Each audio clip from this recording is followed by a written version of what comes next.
কালকে কালকে আমি আমার সাথে সাব ইন্সপেক্টর সৈকত দাস আমরা আশ্রমচুনের দিকে বাঙালি বিবাহের দিকে একটা ভেহিকেল চেকিং করছিলাম সামনে রিপাবলিক ডে। তো ডিউরিং ভেহিকেল চেকিং আমরা একটা বাইক পরিসীমা বাইক ডিটেন করেছি। তো বাইকটা সার্চ করেছি, বাইকটার ওর কাছ থেকে যে ছিল বাইক চালক ছিল শঙ্খদীপ রায়, 8 নম্বরে। তারপর তার বডি সার্চ করেছি, তার জ্যাকেট থেকে আমরা ইয়াবা ট্যাবলেট রিকভারি করি। তারপরে পরে কাউন্ট করা হয় 500 নাম্বার ইয়াবা ট্যাবলেট ছিল। তো অ্যাকর্ডিংলি আমরা ইয়াবা ট্যাবলেট এনডিপিএস আইটেম তো আমরা সিজ করি এবং তাকে অ্যারেস্ট করি।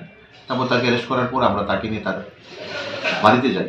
তার বাড়িতে কারোর সাথে বাড়িতে থাকতে পারে কিনা, তো টোটাল ওর বাড়ি সার্চ করি, যদি কিছু পাইনি তো আমরা ওর এগেনস্টে একটা এনডিপিএস কেস নিয়েছি স্পেসিফিক কেসে। ওই কেসে সে অ্যারেস্ট হয়েছে। আজকে তাকে কোর্টে ফরওয়ার্ড করবো। আমরা 5 দিনের পুলিশ রিমান্ডে তো চেয়েছি। তো আমাদের পুলিশ রিমান্ডে দেখবো তার সাথে কোথায় কার থেকে মাল এনেছে, কার কাছে বিক্রি করছে, বা তাদের টোটাল চেনটা ব্লাস্ট করার জন্য আমরা চেষ্টা করছি। বাজার মূল্য কত টাকা হতে পারে? দেখুন, বাজার মূল্য তো কত 70-80 হাজার টাকার হয়ে যাবে।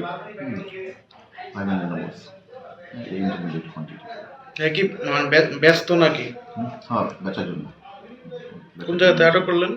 এটা আপনার ধলেশ্বর আসানসোনিক আছে, মাঙ্গলিক বিয়েবাড়ির সামনে আসলে ওদিকে আসানসোনির ওদিক থেকে আসছে শুনছি, তো ওই খয়েরপুরের দিক থেকে যাওয়া। সঙ্গে কোনো মানে ভেহিকেল আসলো আটক করা হয়েছে? হ্যাঁ, ওই বাইক ছিল, একটা পরিসীমা বাইক ছিল, ওই বাইকটাকে সিজ করেছি, ওর সাথে মোবাইল সিজ করেছি। ঠিক আছে, এই ঘটনার সাথে আর কেউ জড়িত আছে নাকি? এখন অব্দি সে নাম বলিনি, তার জন্য ওকে আমরা রিমান্ডে আনার জন্য গেছি। আমরা রিমান্ডে তাকে স্ট্রংলি ইন্টারোগেশন করে টোটাল চেনটা ব্লাস্ট করে